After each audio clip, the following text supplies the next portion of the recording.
Donc on voulait te remercier de nous consacrer un peu de temps parce que tu as été une icône de l'Apple II, tu restes une icône de l'Apple II et personne ne connaissait ta vraie tête à part 2 ou 3 personnes probablement. Ouais, c'est vrai. Et on a considéré que c'était très intéressant que tu puisses raconter ta découverte de l'Apple II, ce que tu as apporté à l'Apple II, ce que tu as aidé, ce que tu as apporté également à d'autres groupes comme ACS, DI, FTA après. Et donc on a un certain nombre de questions à te poser. Bon, moi j'ai la mienne, bien entendu, je connais les réponses déjà. Mais le principe, c'est de partager ça avec tout le monde. Et alors je vais poser une question directement dans la salle. Qui n'a pas... Attends, pardon, je t'interromps 2 secondes. J'ai juste envie de dire un truc d'abord, c'est que ça me fait vraiment très très drôle. Parce que, faut imaginer qu'à l'époque, bon, moi j'ai commencé en 85, j'ai eu mon Apple IIc. J'ai commencé tard, en 85, à Noël 85. En fait, je faisais tous mes trucs dans mon coin avec effectivement quelques pirates que tu as cités autour. Mais j'ai jamais eu des personnes en face qui... voilà, c'était un truc très petit. Donc là, d'avoir 30 mecs dans une salle et 2 femmes qui disent ouais, t'étais une icône du machin, je dis ah ouais, d'accord, ouais. Mais c'est vrai. C'est vrai. Non mais ok, c'est la première fois qu'il y a ce truc d'avoir des gens qui disent ça, quoi. Ça me fait bizarre, quoi, c'est tout, c'est marrant. Donc voilà, c'est sympa. Bah, allons-y, alors je t'écoute, vas-y, tu as des questions. Ouais, la question elle est pour l'assistance ici, c'est qui avait des disquettes où il y a marqué Cracked by Godfather ou...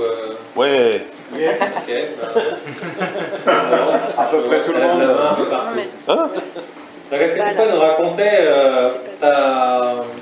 ton arrivée, tu as commencé dans l'Apple II, on a compris, c'est avec un Apple IIc, 85, et tu avais fait des choses avant, c'est l'Apple IIc sorti 84, c'est ça?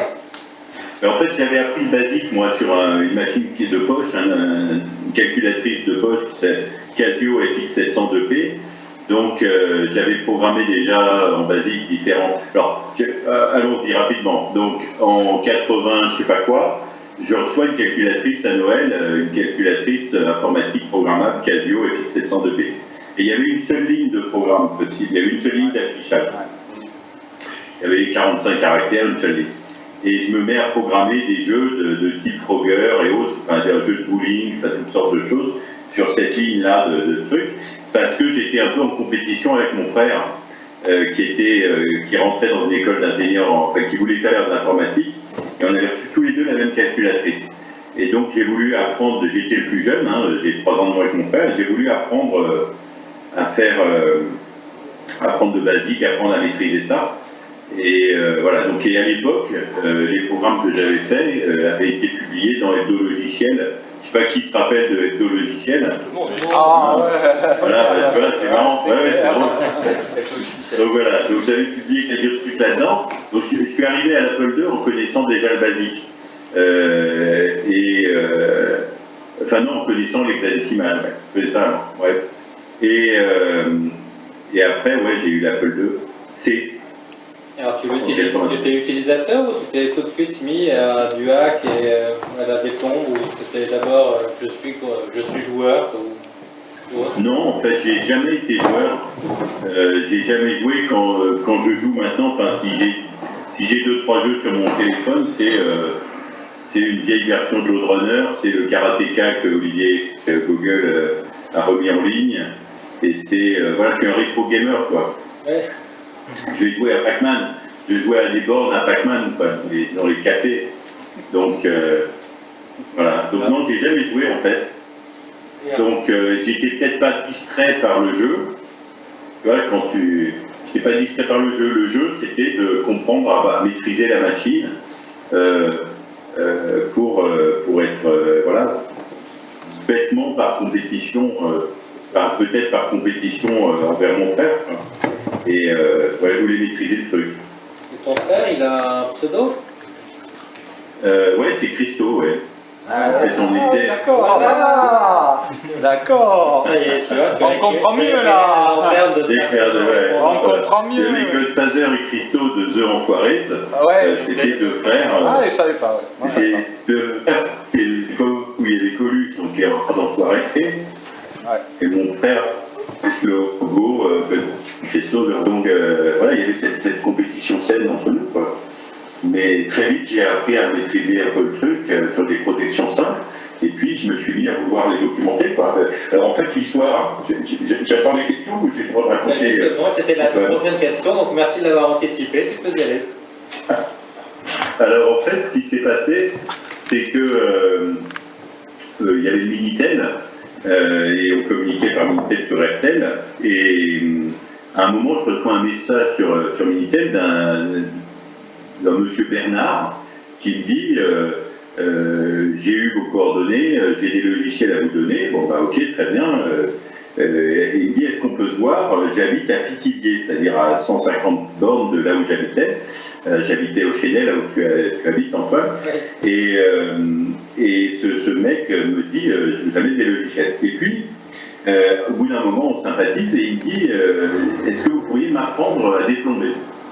Et je dis oui, comment vous voulez qu'on fasse ça? Moi, je peux éventuellement. Et il dit écoutez, je suis médecin, je suis le docteur Bernard à Pithiviers, et entre deux patients, j'ai envie de comprendre comment on pirate des logiciels. Est-ce que je peux venir chez vous? Et donc, il s'est passé ce truc, et moi j'ai dit oui, ok, sans problème, bon, venez. Et donc un jour, ça sonne à la porte de chez moi, j'habitais chez mes parents, ça sonne à la porte de chez moi, et en 95, moi j'avais 16 ans, quoi. Donc, 85, pardon, j'avais 16 ans. Et donc ça sonne à la porte, et mes parents ouvrent, et un mec avec vraiment un costume de docteur, une mallette de docteur, dit à mes parents bonjour, je suis le docteur Bernard, je viens voir monsieur Cunier. Et le mec il savait pas mon âge non plus, quoi, il savait pas grand chose. Et donc il arrive. Et là, de ma chambre d'enfant, j'ouvre la porte et je dis à mes parents, non, laissez, c'est pour moi, venez docteur. Et donc ce docteur rentre dans ma chambre d'enfant et je dis à mes parents, c'est bon, tout va bien, et je ferme la porte. Et là, mes parents me regardent, mes parents se demandent vraiment ce qui se passe, quoi. Mon fils, seul, dans sa chambre, qu'est-ce qui se passe? Et donc on reste, je sais pas, 1 heure, 2 heures, 3 heures, et je lui fais un cours particulier de piratage. Et il me dit à la fin, je vous paye, c'est normal. Ah bon, ouais, ok, il me donne, je sais plus, 40 francs, 50 francs, je sais pas, il me donne ce qu'il a voulu. Mais je sais qu'à l'époque, j'avais trouvé que c'était beaucoup en fait, parce que lui était médecin, il avait l'habitude qu'une consultation de 20 minutes se soit bien payée, donc je sais qu'il m'avait bien payé. Et donc il paye, et puis on ouvre la porte, et puis il va pour s'en aller, et mes parents voient qu'il me donne de l'argent.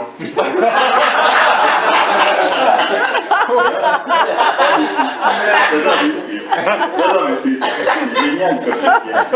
Fils de 15 ans, vous en prostitue. J'espère, enfin vous enregistrez, j'espère, parce que j'ai jamais raconté vraiment tout ça à mes parents, donc ils verront la vidéo, ce sera marrant. Donc le mec me paye et dit au revoir, donc mes parents me demandent, et je dis non, c'est bon, c'est le médecin, il est venu prendre des cours chez moi, quoi. Et donc mes parents étaient là parce qu'à l'époque, l'informatique, évidemment, mes parents ne comprenaient rien à ce que je faisais comme piratage, quoi. Ils voyaient qu'on était tous excités, que j'avais des copains qui venaient, etc. Mais c'est tout. Donc voilà, c'était le début. Et donc c'est ce mec-là, on doit pouvoir le retrouver, le docteur Bernard Pithiviers, mais je lui suis très reconnaissant parce que c'est lui qui a fait qu'il m'a demandé des cours. Et en fait, je faisais ça très sérieusement, je préparais les cours, et pour préparer, je les écrivais en disant je vais lui montrer telle protection, dans quel ordre je vais lui dire mon truc, etc. Et donc, ça a donné des pompages mode d'emploi numéro 1. Quoi.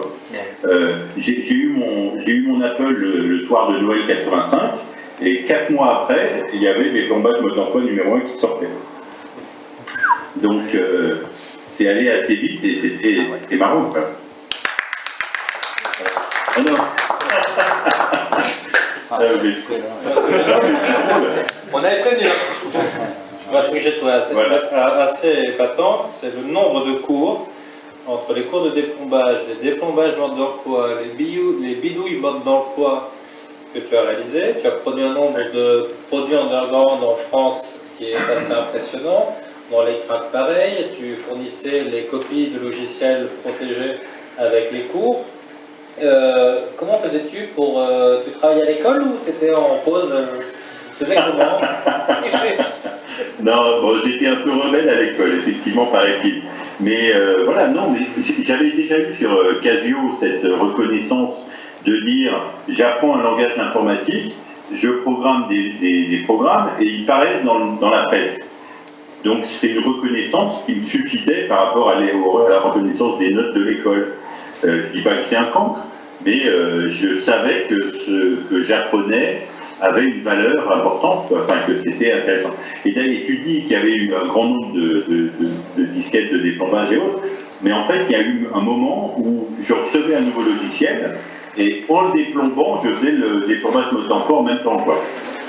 D'accord. Je prenais des notes, et disais, tiens, ça c'est nouveau, je note tout, et j'avais fini de déplomer mon truc, et j'avais toutes les notes, j'avais tout le squelette de mon déplombage mode d'emploi. Ensuite, voilà. Alors, autant les logiciels qui expliquaient comment déplomber des logiciels du commerce existaient, tu as quand même été le premier dans le monde, parce qu'il n'y a pas eu le cas ailleurs, à les vendre. Oui, ben ça c'était le docteur machin qui m'avait dit ça peut se vendre. Alors moi je l'ai vendu, ouais. D'ailleurs, l'autre anecdote marrante, alors on m'a reproché d'avoir vendu, etc. Bon, ok, mais l'anecdote marrante, c'est mes parents qui m'ont dit ça il y a quelques jours. Ils m'ont dit quand tu étais petit, on voulait te donner de l'argent de poche et que tu la refusais. Non, je gagne ma vie. Il y avait une fierté à 16 ans, 17 ans, quoi. Il y avait une fierté à dire non, c'est bon, voilà, laissez tomber, quoi. Et je sais que ça a représenté, alors je vais donner un chiffre, mais je crois qu'à un moment donné, j'avais calculé, je crois que ça avait représenté 40 000 francs. Ah oui, ah ouais. Donc pour un mec, en tout, hein. Donc c'est le chiffre que j'ai gardé en tête il y a 15 ans, quoi, je ne sais plus, mais à peu près. Donc 40 000 francs en euros, ça fait pas beaucoup, tu vois, ça fait 6 7 000 euros.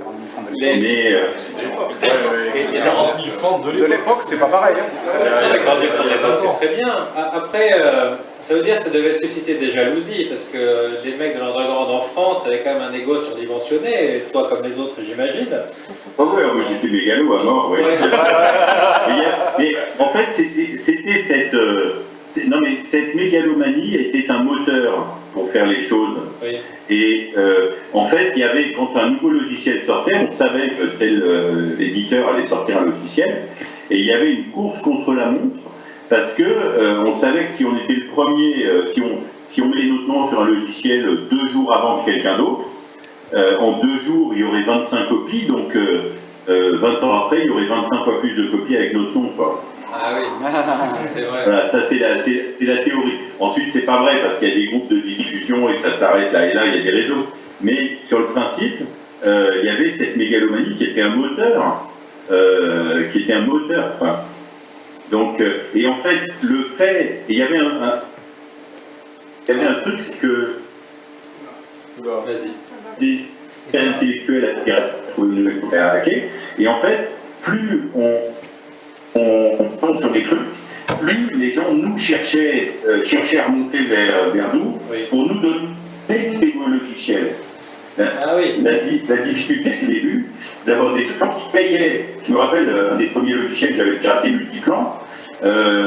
On m'avait, Multicalc, je ne sais plus, un tableur, et c'était un voisin qui m'avait dit puisque je te connais et que je sais que tu peux le pirater, je vais aller dépenser 300 francs pour l'acheter, pour pouvoir te le donner, pour que tu le pirates, comme ça on fera des copies, et ça vaut le coup, donc je paye 300 francs. Donc, plus on mettait notre nom, plus ça ramenait aussi des logiciels à pirater, donc des défis intéressants, quoi. Mais ouais, la mégalomanie, c'était un mot. Et puis merde, j'avais 16 ans, quoi. Oui, c'est ça, ouais. Ouais, c'était bien, les filles ou les ordinateurs. C'est pas mal. Bon, une autre question de Yannick dans la salle. Il y a un truc aussi. Ouais. Oui, c'est Yannick. Ouais. En fait, plus que la jalousie, je suppose que tu suscitais l'animosité des autres hackers qui devaient te haïr parce que tu communiquais, en fin de compte, tu partageais tes informations avec le grand public, enfin avec les passionnés. Et je pense que partager ce genre d'informations, ça devait beaucoup les gêner, enfin beaucoup les embêter. Alors en fait, tu décentralisais le rôle des plombeurs, quoi. Et surtout partager l'info. En fait, bon, deux choses. D'abord, énormément de ce qu'on faisait, énormément de la communication qu'on avait, que chaque défendeur avait, c'était la page d'annonce du crack, c'était ce qu'on mettait sur les logiciels qu'on piratait, et c'était des plombages mode d'emploi où je communiquais, et où d'autres communiquaient. Donc, vous savez tous que quand on envoie un mail à quelqu'un, cet écrit peut être mal interprété, alors que si on a la personne en face, elle comprend mieux qu'on n'est pas hostile, quoi. Oui. Donc, on peut faire là. Donc, il faut arrêter peut-être le... je pense qu'il y a eu beaucoup d'animosité qui ont été créées juste par les personnes qui ont lu les textes. Il y a eu des connards. Alors, ce que tu poses comme question, Yannick, c'est... Donc ça amplifiait le truc, ça amplifiait le rejet, ou voilà, parce qu'il n'y avait pas de communication humaine, il y avait du texte échangé. Ce que tu dis, Yannick, c'est diffuser des trucs et astuces. En fait, à l'époque, Gérard Madax à la télé était un magicien qui diffusait des tours de magie. Et dans la communauté des magiciens, il y avait plein de magiciens qui étaient jaloux, qui critiquaient Madax en disant « il ne faut pas dévoiler des tours, c'est pas bien pour le métier ». Voilà. Et en fait, je pense que les gens qui critiquaient, alors, j'ai pas vraiment entendu à l'époque ces critiques disant qu'il ne faut pas dévoiler des machins. J'étais concentré sur avoir des nouveaux logiciels et j'entendais pas vraiment ça. C'est pas snob de ma part de dire ça, je l'entendais pas. Mais je pense que c'est surtout des gens qui apprenaient juste à pirater, qui voulaient pas que les sujets se répandent. Parce qu'il me semblait que ce que je diffusais, c'était pas des très grands. J'avais pas l'impression de trahir des secrets. Et puis voilà, que tout le monde soit pirate, je trouvais ça marrant. Enfin, je sais pas. Ah non, mais c'est très louable. En tout cas, j'ai pas entendu ça. Ouais, c'est très louable, c'est juste que tu devais être entouré de plein de petits esprits qui en fait ne savaient pas grand chose, mais qui devaient t'en vouloir de expliquer aux gens ce petit pas grand chose qu'eux-mêmes avaient acquis avec beaucoup de difficultés, quoi. Ouais. Il faudrait d'ailleurs qu'il y a le site de Boutillon là qui est très bien fait avec plein d'interviews que j'ai pas lu, mais il faut que je le fasse, quoi. Il faut que je lise parce qu'il y a sûrement plein de trucs que je pourrais commenter ou enrichir parce que ça je ne voyais pas du tout. Moi j'étais entouré, encore une fois, prenez pas ça pour la mégalomanie, mais j'étais entouré de ACS. Voilà, j'allais voir numéro 6, enfin, j'allais voir des gens qui en savaient plus que moi, quoi. ACS, Olivier Gogol, c'est un dieu de la programmation, c'est un esprit brillantissime. Aldo Rizet, c'était mon idole. Numéro 6, c'est un mec qui travaillait pour la DGSE, qui était brillantissime. Enfin, on s'en fout. Il est là ou pas? Non, il n'est pas là, mais bon. Voilà, non mais c'est entre nous, il n'y a personne, Antoine, on est tous les deux là, c'est ça? Il y a les caméras, il y a les Google, les machins, mais c'est pas grave. Ouais, non mais tout va bien. Mais en fait, voilà, j'étais... mon challenge était intellectuel et et je communiquais peu avec d'autres pirates qui pouvaient être jaloux, quoi. Les gens avec qui je communiquais beaucoup m'apprenaient des choses et n'étaient pas jaloux. Le seul avec qui il y a eu un clash de dingue, c'était Mr. Z, quoi. Ah, ouais. Est-ce que tu peux nous en parler? Raconte. Ouais. Alors, le clash avec Mr. Z. Alors, je crois qu'on s'est dit l'un l'autre qu'on était des deux gros cons, et je ne sais plus exactement ce qu'on s'est dit à l'époque. Mais je crois qu'on s'est dit nos quatre vérités en disant ce que tu fais c'est de la merde. Enfin, il m'a dit ce que tu fais c'est de la merde, il faudra lui demander ce que je lui ai dit. Et puis voilà. Mais En fait, Dominique, il ne faut pas dire les noms, c'est ça? Non, Dominique, ça ira. Ouais. Dominique, ça ira. Dominique, voilà, que j'admire beaucoup, parce que maintenant il est chirurgien cardiaque et tout. Enfin, si un jour, d'ailleurs, Dominique verra sûrement cette vidéo, si un jour j'ai une crise cardiaque ou j'ai un problème cardiaque, Dominique, sauve-moi la vie, je veux que ce soit toi qui m'opère. Voilà. Mais Dominique, ouais. Il est en Suisse, ouais, mais bon.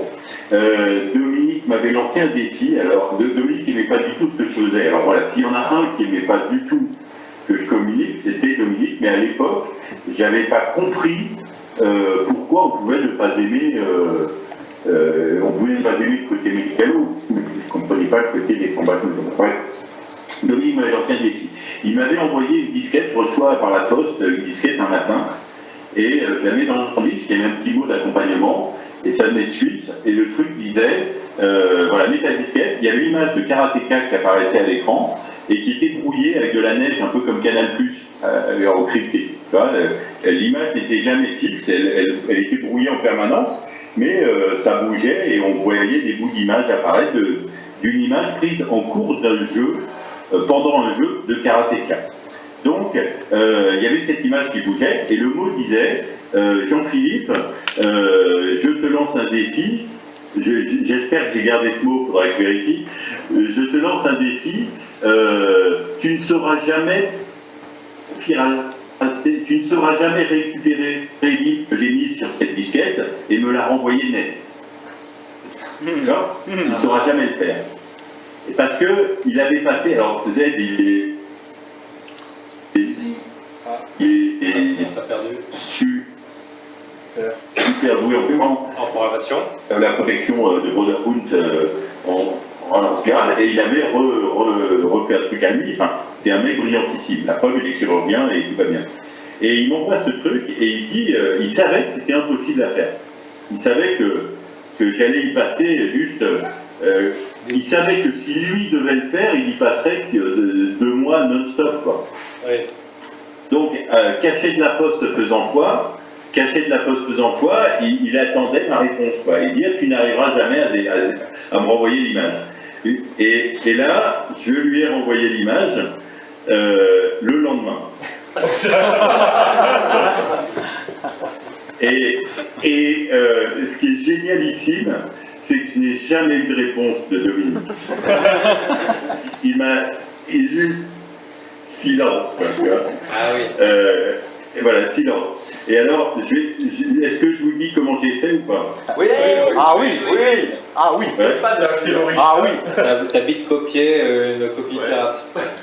Non, on ne pouvait pas le copier sur le disque, il était vraiment... C'était une horreur. C'était une horreur. Donc en fait, j'avais numéro 6 qui m'avait installé une EPROM modifiée sur mon Apple, où je pouvais interrompre et accéder à la mémoire quand je voulais. Je pouvais interrompre n'importe quel programme sans que ça reboote. Et donc j'ai réfléchi un peu et m'est venue une idée de... Je me suis dit, j'ai commencé à... la disquette et protection qu'il avait mis, j'ai commencé à essayer de faire le truc de manière académique. Et j'ai vu que jamais j'arriverais à... Enfin, j'ai vu qu'il avait fait un truc de dingue, quoi. Un code qui codait un autre code, qui codait un autre code. Enfin, c'était juste des poupées russes de protection, les unes dans les autres. Il avait pris toutes ses protections, il avait tout mis l'un dans l'autre en poupée gigole. C'était un truc de 2 mois non-stop. Donc, je me suis dit, je ne vais pas le faire comme ça, je ne vais pas aller assez vite. Et donc, j'avais cette épreuve qui me permettait de tout interrompre.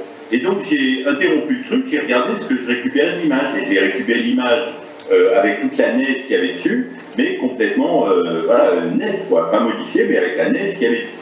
Et donc, j'ai tout simplement... Allez, dites-moi ce que j'ai fait. Blazing Paddle. Ouais. Pixel par pixel. Pixel by pixel.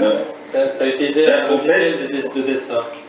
Non, en fait, j'ai sauvegardé cette image.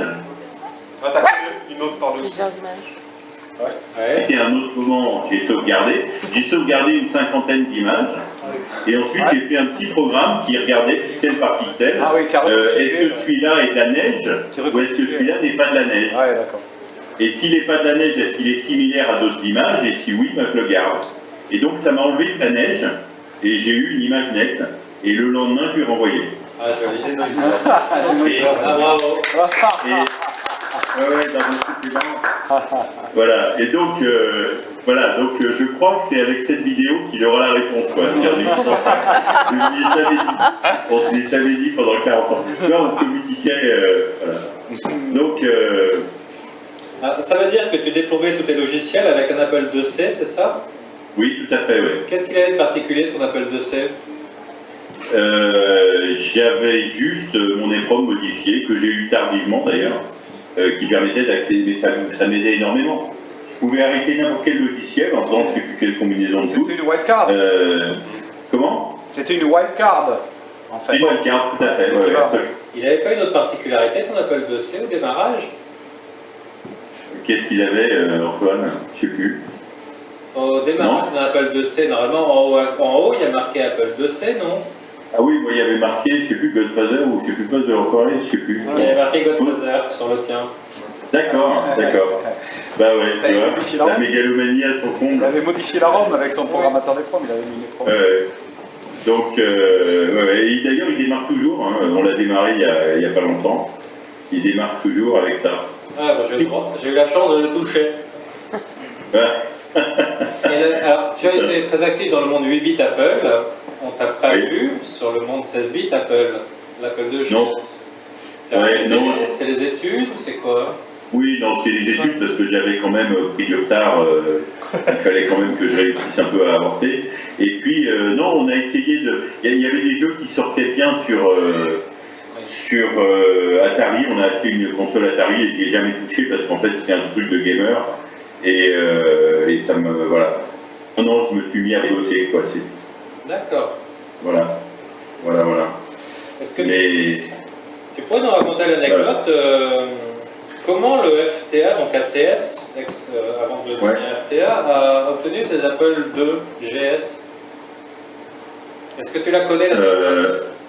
Ah non, je la connais pas, non du tout. Non, pardon, je la connais pas. Je me rappelle tellement bien. Oui, vas-y. À l'issue d'une Apple Expo 87, je crois, un certain Godfather avait un plan auprès d'Apple pour récupérer les machines de démonstration Apple IIgs pour 1000 francs à l'époque et tu avais pu en faire bénéficier les membres d'ACS et c'est grâce à toi qu'ils ont eu leur premier Apple IIgs. Et qui t'aide ça? Olivier Gauguel, à qui j'avais demandé. C'est vrai? Ouais. Merde! Ah ouais, si ça vient d'Olivier, c'est vrai, alors ok. Je savais pas. J'avais oublié, pardon, je suis un vieux. Ouais. D'accord. Il paraît que les machines ne marchaient pas très bien, mais obtenir en 87 un Apple IIgs à 1000 francs, c'est quand même une belle opération. C'était trop fort.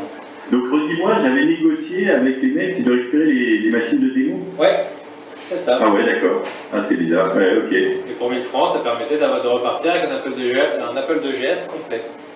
D'accord. C'est quand même pas mal. Ouais. Non, moi, j'ai eu un Apple IIgs et puis j'ai pas accroché, quoi. J'ai pas. Ouais. Non, j'ai laissé tomber. Quand on discute avec les uns les autres du monde public ou underground de français, ils reçoivent quelques mails par an de nostalgiques et leur disent: est-ce que c'est vous je sais pas, le Jean-Louis Le Breton, le Pierre Barloquin? Et toi, tu reçois des messages de personnes qui disent: est-ce que c'est vous le Godfather, Jean-Philippe C, ou est-ce que ton nom de scène cachait totalement ta vie privée? Ben, en fait, déjà, je pense que quand tu tapes Aldo Risette ou Chip Select ou je ne sais quoi, ou ACS sur Google, tu vas trouver ça. Oui. Quand tu tapes Godfather, tu trouves les films de Coppola. C'est ça. Voilà. Donc voilà. Non, et puis vraiment, j'ai gardé je crois que tu l'as eu en main, j'ai gardé mon petit calepin où je notais les téléphones de tous les gens avec qui j'étais en contact, mais je crois que j'étais vraiment activement en contact avec 10 personnes. Quoi. Oui. Donc mon nom personnel a peu transpiré et non, je ne reçois pas de demande, non. D'accord. Non. Un des épisodes marrants à l'époque, c'était, j'avais fait une émission sur France Inter dont je dois toujours avoir la cassette, où on avait été au téléphone par radio interposée. Moi, j'étais dans les locaux de Radio France, et on est passé sur RFM. On avait fait le tour de pas mal de radios. Notamment, j'avais invité Mister Z à venir avec moi à RFM. On a encore les photos. Mais des émissions où j'étais...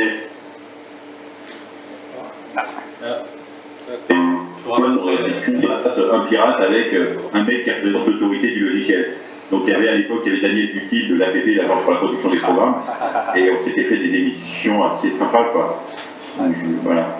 On détruisait l'économie française. Et comment c'était préparé? Il n'y avait pas de préparation, et c'était une arène où vous vous écharpiez les uns contre les autres, ou il y a une préparation et c'était un peu une discussion de gentlemen? Ouais, on demandait un petit peu les questions à l'avance quand même, savoir, mais on savait, au bout d'un moment, on savait quelles étaient les questions, quoi. C'était juste faire un sujet sur le reportage, sur le piratage, parce que tu avais tout ce lobby de boîtes Microsoft et autres qui faisaient du lobbying sur pirater c'est mal. Oui. Bon bah ok, donc il y avait des sujets là-dessus. Non, on ne préparait pas vraiment. Non. Ouais, elle sponsorisait l'APP, il faut dire. Donc, elle était un peu dans le rôle de défense du logiciel. On y allait. Ouais, c'était drôle. Non, ce qui était marrant, c'est toi, tu fais une émission, alors j'avais juste demandé à ce que mon nom soit pas diffusé, mais les mecs, ils truquaient ma voix, ils disaient, ouais, on va... Alors, et on entend, ils déformaient la voix, c'était des mesures qui étaient très marrantes, quoi, parce qu'on faisait ça vraiment en rigolant. Mais il y avait quand même une peur de l'APP, hein. On faisait gaffe, aux gendarmes, quoi. Sur Minitel, on faisait gaffe que... voilà, de savoir qui nous parlait, etc. Et c'est peut-être pour ça qu'on ne voulait pas avoir un réseau qui ouvrir la porte à tout le monde, quoi. On faisait un petit peu attention. Voilà. Oui, tu te méfiais quand un monsieur inconnu te disait « Bonjour, j'ai plein de logiciels, est-ce que tu veux m'aider à les copier ?» quoi. Voilà, c'est ça. Ouais. Et donc, d'ailleurs, ça n'arrivait plus comme ça, en fait. Si tu veux, tu avais vraiment, je crois qu'il y avait vraiment, ce serait très marrant, sociologiquement, ce serait très marrant à étudier, mais je crois qu'il y avait vraiment, en France, une pyramide. C'est pas pour dire l'aspect hiérarchique, mais il y avait une pyramide. Tu avais des gens qui achetaient des programmes, qui les donnaient à des gens qui savaient à qui les donner, qui les donnaient à d'autres personnes, qui regroupaient plein de programmes et qui les donnaient à des pirates. Oui. Donc en fait, quand tu étais un peu connu, tu n'avais pas besoin de parler à 150 personnes, mais je pense qu'il y avait 150 personnes qui achetaient des logiciels et ça remontait une certaine pyramide, le téléphone arabe, quoi. C'est ça. Donc il y avait besoin de peu de monde, en tant que pirate, il y avait au bout d'un moment besoin de peu de monde pour avoir le dernier logiciel 3 jours après sa sortie, quoi. Oui. Et toi, tu n'es passé, bon, tu as été réputé rapidement, mais avant, tu n'étais passé que par le Minitel ou tu passais par les petites annonces des journaux comme Tilt ou ce genre de choses pour récupérer des disquettes? Non, vraiment le Minitel. Mais je crois que, voilà, ayant fait des plombages mode d'emploi, ça a aidé vachement à dire c'est à ce mec qu'il faut envoyer le truc parce que non seulement il va le pirater, mais il va le documenter. C'est ça. Très bien. Donc, j'ai jamais eu de souci à avoir des logiciels. Au tout début, oui, mais après, non. Une question? Est-ce que tu as eu des problèmes avec l'autorité parentale? L'autorité de ma femme? Non. L'autorité, la police, l'APP, etc. Les autorités. Non, jamais. Jamais, mais par contre, j'ai jamais eu donc, de problème avec les autorités françaises. Par contre, en fait, j'ai arrêté l'Apple. Oui, ça coïncidait aussi, quand j'ai arrêté l'Apple, ça coïncidait avec un moment où j'ai fait des études et je suis allé aux États-Unis 1 an dans une université américaine, Lincoln University à San Francisco. Et à l'époque, là-bas, on cherchait aussi les méthodes de piratage qu'il pouvait y avoir. J'avais un peu laissé tomber l'Apple, mais un des trucs, c'est que j'avais laissé ma copine en France. Et le téléphoner coûtait très cher. Et donc, j'avais compris. Et puis en plus, il y avait cette légende sur Wozniak qui avait fait la Blue Box, le phone trick. Donc, à l'époque, j'avais trouvé que au coin de la 5e avenue et de la 5e rue et de Market Street, la rue principale de San Francisco, il y avait des dealers qui vendaient soit de la drogue, soit des magic numbers, qui étaient des numéros de cartes prépayées d'abonnement d'entreprise pour le téléphone. Et donc en fait, c'était des mecs qui surveillaient donc les entreprises achetaient des cartes d'abonnement avec un numéro précis qu'on appelait, qui permettait d'appeler qui on voulait dans le monde. Et il y avait des crédits sur ces cartes. Et donc, je m'étais rendu compte qu'il y avait un business underground de ça. Et pour appeler ma copine, j'allais voir la rue des drogués. Et on me disait, tu veux de la drogue, tu veux ci, tu veux ça. Je disais, non, Magic Number, Magic Number, Magic Number. Et en fredonnant Magic Number à l'oreille de tous les mecs louches de la rue, on te vendait des cartes. Donc voilà, je me suis intéressé à ça. J'ai pu appeler ma copine et appeler qui je voulais. Et les cartes coupaient les communications, en fait, soit il restait beaucoup de crédit ou pas, soit elles avaient déjà été beaucoup vendues dans l'après-midi ou pas, et donc des fois, elles marchaient pendant 3 jours, et des fois, elles marchaient pendant 10 minutes, quoi. Ah oui. Donc on allait avec le dealer de cartes, on allait à une cabine, en cachette en faisant attention à la police qui pouvait passer dans la rue, parce qu'ils surveillaient la drogue. Hein. On allait tester le numéro pour voir si ça marchait. Donc on allait à une cabine, on le testait et on venait payer le mec. Et ça coûtait 5-10 $. Et donc un jour, comme je faisais ça, mais plein de gens, plein de touristes faisaient ça, mais comme j'avais cette conscience que on pouvait être surveillé quoi, et attrapé, je me rappelle qu'un jour, j'achète un numéro, je vais de pompiers qui arrive tout de sirène et puis qui s'arrête là où je suis, devant la cabine. Et je faisais gaffe, je regarde, et je vois un mec avec un casque en train d'écouter des trucs, comme s'il voulait capter ce qui se passait, ce qui se disait dans la cabine. Quoi. Enfin, bref. Et là, j'ai paniqué et je me suis dit, bon, fais gaffe, si tu te fais prendre aux États-Unis pour piratage téléphonique, il y en a qui ont connu des problèmes. Quoi. Je ne sais pas si vous avez tous lu les bouquins de Kevin Mitnick sur The Art of Deception, et sur ces techniques de piratage humain, quoi. C'est super dingue et intéressant. Donc voilà, non, j'ai jamais eu de problème avec la police ou avec les autorités en France, sauf des menaces radio interposées. Mais aux États-Unis, j'étais conscient de ce risque-là et je faisais gaffe. Jusqu'à la publication ce soir des vidéos sur YouTube.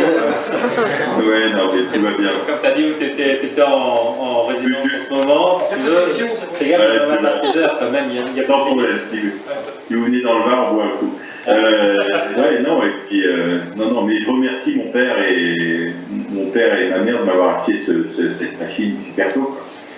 Donc, en plus, j'aurais pu être PC au lieu d'être. J'ai failli être PC au lieu d'être Apple. Parce que mes parents avaient un copain qui était commercial chez IBM et qui était venu nous prêter pendant une semaine un PC. Et donc, il voulait nous en vendre un. Quoi. Et on a essayé d'avoir ça, et ensuite mes parents à Noël nous ont acheté un Apple parce que voilà, c'était la pub 1984, ouais, plus de logiciels, etc. Et j'ai failli être pas Apple, quoi. En France, les éditeurs de revues étaient, les journalistes étaient très contre le piratage, n'en faisaient jamais l'apologie. Aux États-Unis, en revanche, il y avait des revues, des Computist & Co, qui publiaient des moyens de pouvoir dupliquer les logiciels pour s'en faire des copies de sauvegarde. As-tu participé à ce genre de choses, comme publier des cracks ou autres dans les Computist et autres revues, Hardcore Computist? Tu as fait ce genre de choses? Non. Non, je me rappelle de Hardcore Computist. Pendant que je vous parle, je suis en train de taper le truc pour que ma mémoire revienne à voir un petit peu. Ah ouais, je vois que tous les textes sont là en plus. Ouais, non, je m'étais abonné à Hardcore Computist. Je le recevais, je le lisais, très comme on étudie, quoi. Oui. Mais je n'ai jamais publié dedans. Non, j'ai jamais. Non. D'accord. Yannick, une question? Oui, pour revenir au talk radio, est-ce que ça veut dire que vous n'étiez jamais dans le même studio que les gens de la PP? Jamais dans quoi, pardon? Dans les mêmes studios que les gens de la PP? Non, jamais. C'était toujours organisé de la manière suivante. C'était là, au France Inter, par exemple, j'étais. On décidait qui était dans les studios et qui était par téléphone. Ok. Un duplex. Donc, c'est un duplex, ouais, c'est un duplex. Et c'était ça qui était marrant, le coup du duplex avec, je peux pas donner, alors on refusait de donner notre nom à l'entrée de la station de radio par exemple. Il fallait venir nous chercher, quoi. On ne voulait pas laisser notre trace et notre nom. On faisait gaffe, ouais, on faisait gaffe. Et, mais bon, c'était drôle, quoi. Et ça veut dire aussi... C'est drôle, le fait qu'il brouille la voix, c'était super marrant. Ah oui, les articles, en fait, avec comme nom de rédacteur, enfin de pigiste, ton pseudo, pas ton nom réel. Bah, son nom réel n'a jamais circulé, non? C'est ton nom de scène qui était utilisé. Ouais, Godfather, ouais. Mon nom réel n'a jamais sorti. Je suis sorti avec la journaliste de Radio France qui connaissait donc mon nom réel, mais c'est tout. D'accord. C'est tout. Non. Et elle savait que tu étais Godfather. On faisait très gaffe, quoi. Non, on faisait gaffe quand même. On n'avait pas peur, c'était pas une ambiance de j'ai la trouille, je vais être pris, oui. Mais on faisait gaffe. C'est prudent. Pas de provocation. Et cette pyramide d'apporteurs de logiciels qui les remontait vers les cadres protégeait cette identité. Oui. C'était bien. Voilà. Didier, une question. L'argent, quelle motivation dans tout ça? Oh, l'argent, c'est venu naturellement. Alors moi, j'ai zéro complexe avec l'argent. Hein. Gagner des sous, c'est bien, la vie est belle. Voilà, donc j'ai fait une école de commerce, j'ai pas fait une école d'ingénieur en informatique. Enfin, voilà. Mon frère a fait une école d'ingénieur en informatique, moi j'ai fait une école de commerce. Donc voilà, j'ai zéro problème avec ça. Mais c'est venu complètement naturellement, en fait, c'est vraiment venu. Le seul truc que je pourrais dire à quelqu'un qui m'en veut par rapport à ça, c'est de dire, parce qu'il y avait un paradoxe quand même, je faisais une production originale que je vendais, alors que je piratais les productions originales de ceux qui voulaient les vendre. Ouais. C'est quand même bizarre. Mais le truc est venu vraiment par le docteur Bernard, naturellement. C'est lui qui m'a proposé, ça m'a surpris. Et ensuite j'ai dit, ok, ça a de la valeur de donner les cours. Ensuite j'ai dit, tiens, j'ai dit à mes parents, j'ai pas besoin d'argent de poche, donc voilà. Et puis voilà. Mais donc je recevais par, je sais plus comment ça se passait, ouais, je recevais par courrier. Alors je donnais quand même mon adresse aux gens qui me commandaient les cours quand même, ouais. Je recevais par courrier, sincèrement, tous les matins, j'avais 2 ou 3 enveloppes, 4 enveloppes courrier, avec de l'argent liquide dedans, hein, c'est pas des bitcoins. Je sais pas si quelqu'un a des bitcoins dans la salle. Non. Bon, moi j'en ai et j'ai bien fait d'en avoir. Mais je les ai achetés à 1400, ils sont à 2600 maintenant, enfin tout va bien. Donc voilà, on ne payait pas en bitcoin, il n'y avait pas d'internet et de dark web, mais on payait en liquide. Et donc je recevais tous les matins 2, 3, 4 enveloppes avec 50 francs ou 100 francs, je crois que je vendais un pour 50 francs, un truc comme ça, je ne sais plus. Mais j'en ai reçu une flopée, quoi. Et donc les mecs, il y a des mecs qui m'envoyaient en disant je te commande tous les cours, du premier au dernier, tout ce que tu as fait, et puis les prochains, je voudrais que tu me les envoies aussi. Donc c'est pour ça que ça a chiffré assez vite, mais je devais à chaque fois me taper de recopier les originaux de chaque truc. Je dis pas que c'était du travail, c'était de l'argent, c'était une passion, hein, c'était une passion, voilà. Mais effectivement, on m'a proposé de l'argent et je n'ai pas eu la hauteur d'âme de la refuser. Voilà, désolé. Faut pas. Désolé. D'ailleurs, je vous enverrai la facture pour la vidéo et la Alors, j'ai une coupure de son là. Non, mais c'est super drôle, quoi. C'est super drôle. Non, en fait, c'était, voilà, il y avait tout du théâtre humain. Il y avait la jalousie, la mégalomanie, l'ambition, le défi technique, le défi intellectuel. Il y avait les critiques pour l'argent, il y avait tout ça. Il y avait la lutte de pouvoir de celui qui déplomberait avant l'autre. Il y avait bon, donc c'était juste. Moi, j'ai plein de trucs parce que sur les réactions humaines, parce que c'est un théâtre humain. Et donc ça me fait marrer quand des mecs critiquent ça ou ça parce que. Enfin, voilà, c'est tout, c'était exacerbé, quoi, par c'était un peu Dallas, c'était marrant. Mais là où je suis super content, c'est que tu vois, j'ai tourné la page, et voilà, mais je suis super content qu'il en reste un truc, quoi. Ça me fait plaisir, c'est sympa d'avoir et puis il faut absolument que je vienne la prochaine fois, mais ouais, c'est humainement que c'était super fun. Ah bah oui. C'est super fun. Et puis quand tu me disais, Antoine, très gentiment, tu me disais qu'il en reste un truc, que ça écrit, c'est un écrit qui reste, ben, tant mieux, quoi. Oui. C'est génial. Non, Philippe voulait poser une question autour de ça. Est-ce qu'il en reste quelque chose quelque part de tout ça? Oui. Est-ce qu'il en reste quelque chose quelque part? Oui. Alors, qu'est-ce qu'il en reste? Alors, il en reste toutes les disquettes et tous les originaux qu'on a qui sont chez mon frère dans une cave bien humide qui finalement n'est pas si humide puisque tout ça fonctionne très bien. Donc non, il a protégé ça et ça fonctionne. Et Antoine, tu as accès à ça quand tu veux, par principe, par petit bout, c'est-à-dire t'en prends 5 et tu t'en ramènes 5 et t'en reprends 5 et t'en ramènes 5, mais tu as accès à tout sans aucun problème. Il en reste un livre d'or. Je faisais signer un livre d'or sur ma page Facebook, donc je m'appelle Jean-Philippe Cunier, CU2NIE, et sur la page Facebook, il y a des photos de ce livre d'or, je crois, sinon il faudra que je les mette. Mais à chaque fois que je rencontrais quelqu'un, je lui faisais signer un livre d'or. C'était un des premiers trucs. C'était tu viens, on pirate ensemble des trucs, on passe l'après-midi en mais tu signes le livre d'or, tu dis un truc. Donc j'ai des dédicaces de tout le monde, Dorisette, Chip Select, ACS. J'ai voilà, Olivier, le graphiste d'ACS, qui m'a fait une page avec des femmes au sein nu, qui sont des vraies fresques.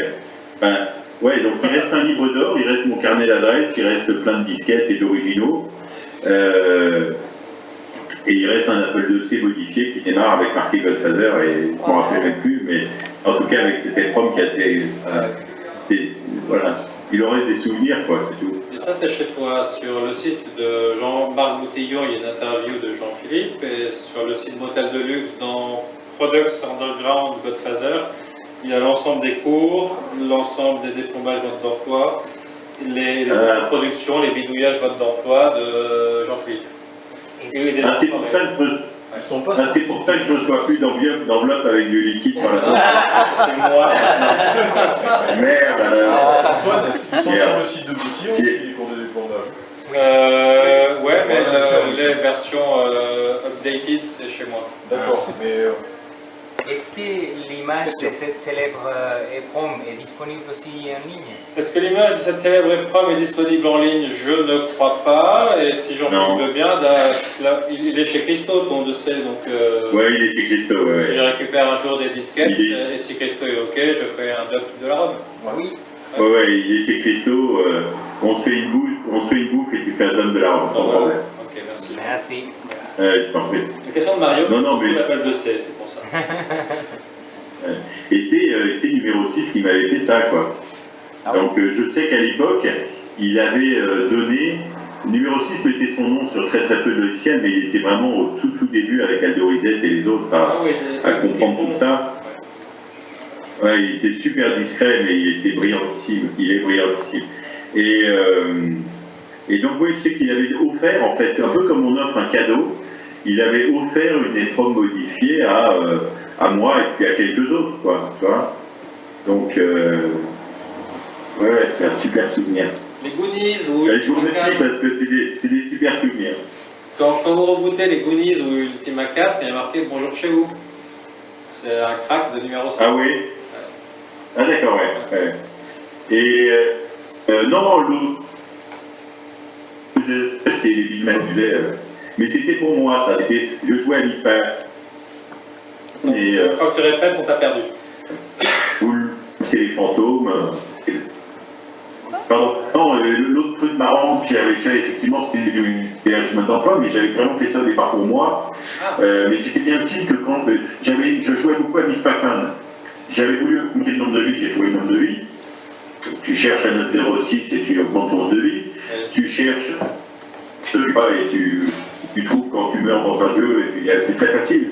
Donc j'arrivais à supprimer les trucs. Donc dans Miss Pac-Man, il y avait une version où on traversait les fantômes, par exemple. Donc Et je faisais ça pour moi, parce que je jouais à Miss Pac-Man et à Roadrunner. Voilà. Et ensuite, j'ai eu le réflexe tout de suite de les écrire.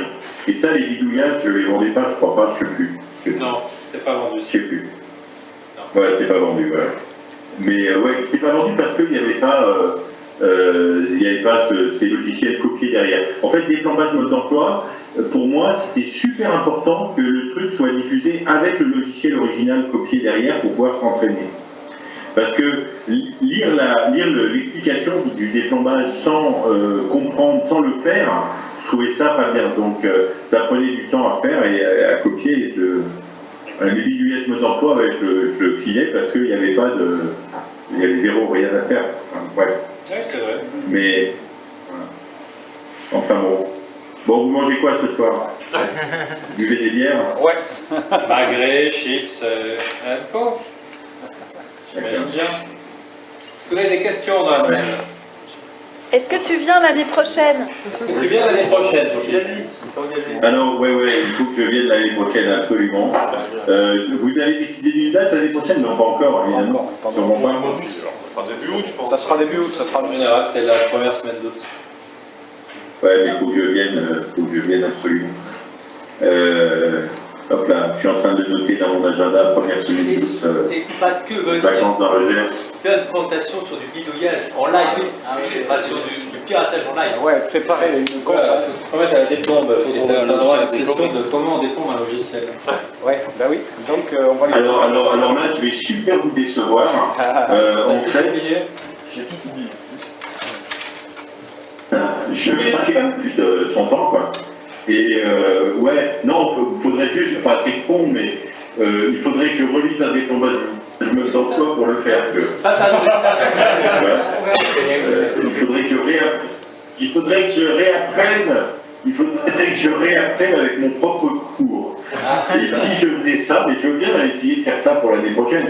Si je faisais ça, j'aurais sûrement plein d'anecdotes qui me reviendraient. Mais il faudrait que je fasse ça, quoi. Parce que si tu veux, Jean-Philippe... Qui est en a comme métier? Jean-Philippe, si tu veux, je peux t'en trouver quelques-uns, mais c'est 10 € l'exemple. Oui.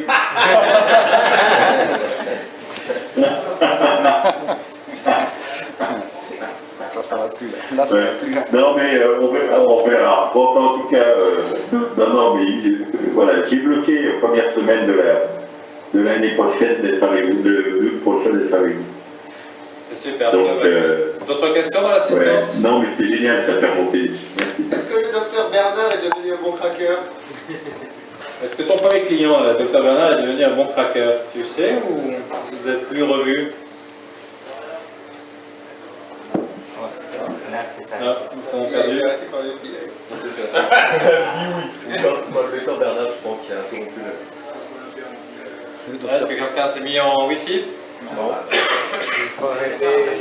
Nous avons perdu, là c'est la DGSI qui a accepté la communication et nous avons perdu Philippe.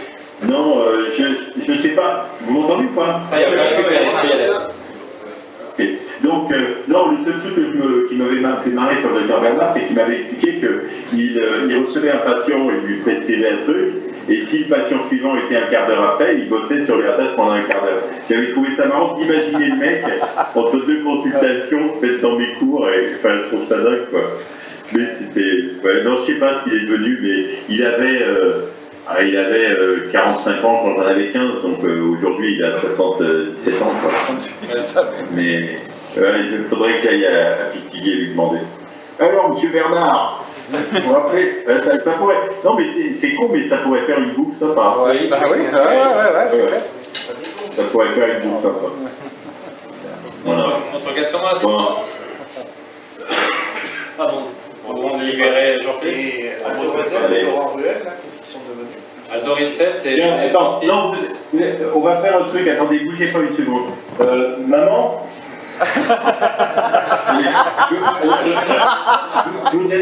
je voudrais bien qu'on fasse un truc. Mon père me dit toujours ah, j'ai vraiment bien fait de t'acheter un ordinateur, hein, c'est bien, t'as appris comme ça. Bon. Donc, voilà. Donc maintenant, je donne des cours, je suis formateur Big Data, toujours un peu dans l'informatique. Et donc, il me disait des sports ce midi en disant ah, c'est bien, quand je lui disais qu'on se parlait ce soir. Donc, je vais essayer de voir s'il est là. S'il est là, je lui mettrai le casque. Si vous pouvez juste lui dire merci Gérard. Je reviens, j'arrive. Anne Dorissette est dentiste. Et Laurent Ruel, j'ai oublié. Je passerai un coup de téléphone et je peux dire. Oui. Yvan, mais en France, voilà. Oui. Tu vois.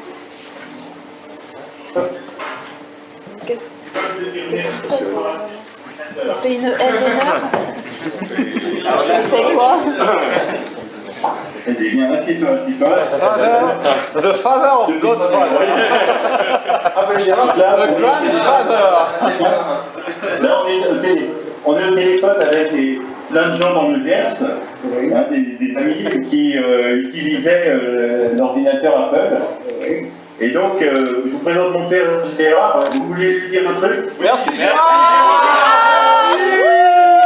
Merci. Merci Gérard. exactement volontiers les compliments. Donc pourquoi ils disent merci? Ils disent merci pour m'avoir acheté un ordinateur Apple. Ouais. À l'époque, donc t'as bien fait. Ouais. Je me demandais si il est ici. Ouais.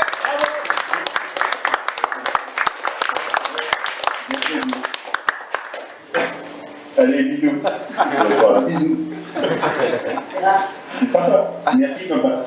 Je t'expliquerai après en détail. Ah bon, ouais, c'est top. Merci beaucoup. C'est top ici. Génial. Ouais, je vous adore. Bon, allez. Bon, À l'an prochain. À l'an prochain. à l'an prochain. Ouais. Prépare-toi bien. C'est adorable. Merci.